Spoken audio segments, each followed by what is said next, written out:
Bom dia.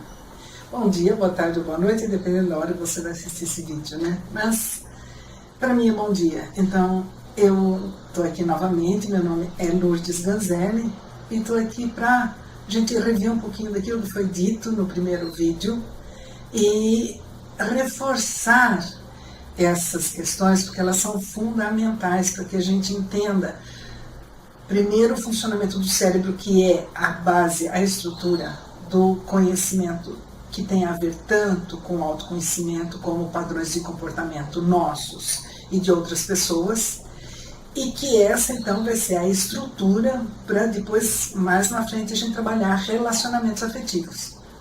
E eu disse que eu escolhi trabalhar esse tema, relacionamentos afetivos na maturidade, porque a gente, quem é mais maduro, sabe como foi criado e percebe uma série de bloqueios e de dificuldades que a gente tem para enfrentar situações que a gente não foi preparado para enfrentar, né? Porque todas as informações que a gente recebeu eram aquelas que os nossos pais receberam dos pais deles, que receberam dos pais deles e assim por diante. Então, se a gente parar para prestar atenção, hoje muitos de nós vivem de acordo com sistemas de crenças completamente ultrapassados, a começar pelo funcionamento cerebral, que até a década de 70, isso em matéria de ciência é pouquíssimo tempo, acreditava-se que o cérebro, a partir dos 30 anos, ele começava a definhar, as suas células iam morrendo e as células não se reproduziam depois da maturidade, e que a partir do momento que a gente começasse o processo de envelhecimento, ia se tornar cada vez mais difícil a gente aprender e mudar padrões de comportamento. Só que essas crenças vieram por terra, quando na década de 70 um médico neurocientista formulou uma teoria que hoje é totalmente aceita no meio científico, que é a teoria da neuroplasticidade e do cérebro trino. Então, o que seria o cérebro trino? O cérebro é composto por 3 unidades funcionais diferentes. A primeira é o reptiliano, que é basicamente instinto. Então, as funções dele é atuar, preservando a espécie, né?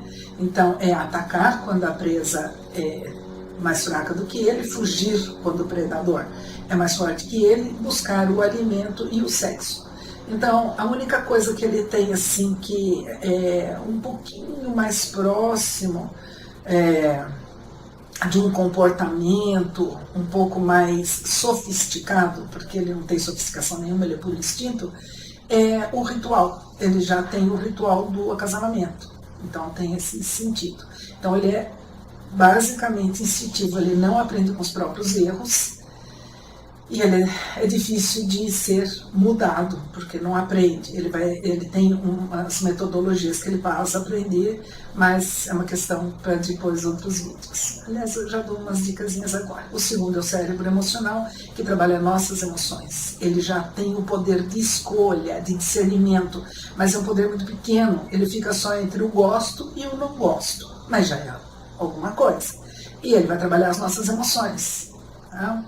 Então, ele vai trabalhar o amor, o senso de fraternidade, a simpatia, a mágoa, o ressentimento, a raiva, enfim, todas as nossas emoções e sentimentos são trabalhadas, são funções desse cérebro que nós chamamos de cérebro mamífero, ou cérebro emocional, ou sistema límbico. São vários nomes para a mesma unidade biológica do cérebro. E, finalmente, o neocórtex, que é o cérebro racional, aquele que tem capacidade de abstração, de aprender, de contar, ler, escrever, calcular, planejar, enfim. E aí, o que vem, assim, as duas características super importantes que a gente tem que guardar bem na memória. Primeiro, a neoplasticidade, que é a capacidade do cérebro se recompor apesar da maturidade. Isso é um conhecimento recente, como eu falei, Dr. Paul MacLean fez a formatação desse conhecimento na década de 70, mas ele só veio escrever o livro dele com essa teoria quase 20 anos depois, na década de 90. Então veja que em matéria de ciência Isso é muito recente, né?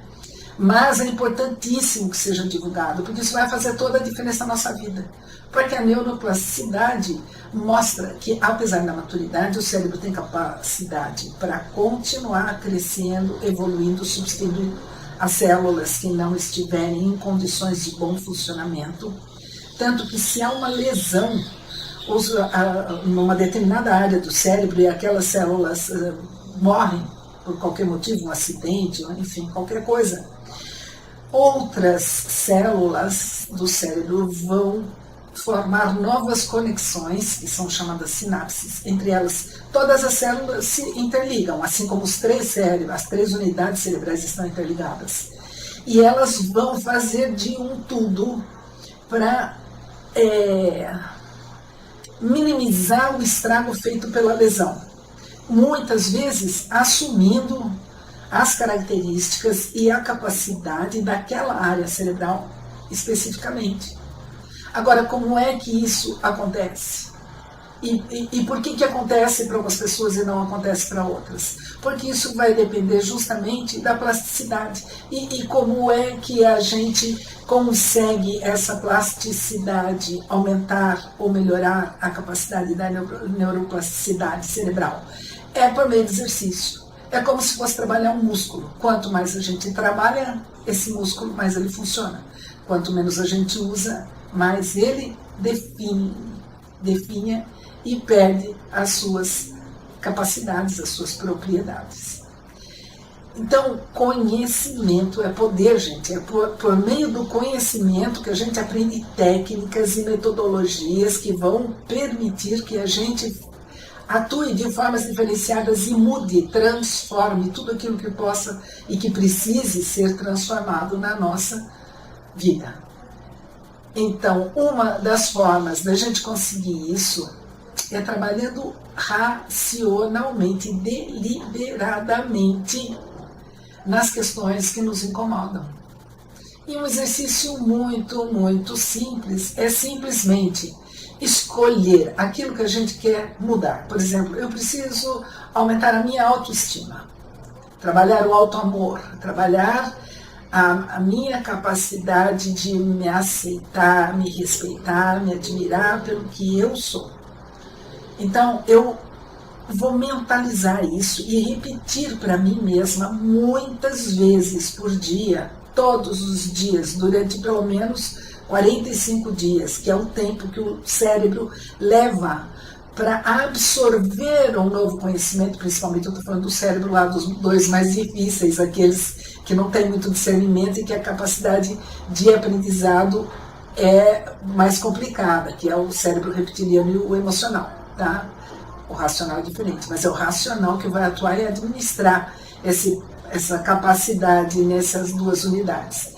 Então, deliberadamente, a gente vai repetir: eu me amo, eu me aceito profunda e completamente. Ou eu me amo, eu me aceito, me admiro e respeito profunda e completamente. Mas escolher até, no máximo, 4 qualidades que a gente quer desenvolver. Mais do que isso, não. O cérebro acaba rejeitando, porque ele é meio preguiçoso. Mas isso é um assunto que eu deixo para o próximo vídeo. Muito obrigada por ter ficado comigo até agora. E, por favor, se você ainda não acessou a minha página para deixar lá o seu e-mail, receber meu e-book gratuito sobre relacionamento afetivo na maturidade, acesse www.relacionamentonamaturidade.com.br. Aí você entra numa lista VIP e vai passar a receber muitos e-mails com muito conteúdo interessante. E também tem a minha página no Face, que é Relacionamento Afetivo na Maturidade. Você pode acessar, peço que curta e se inscreva no meu canal. Diga, por favor, se gostou, se não gostou, do que gostou ou do que não gostou, que eu possa alterar para beneficiar um maior número possível de pessoas. E aguarde o próximo vídeo. Muito obrigada. Até o próximo.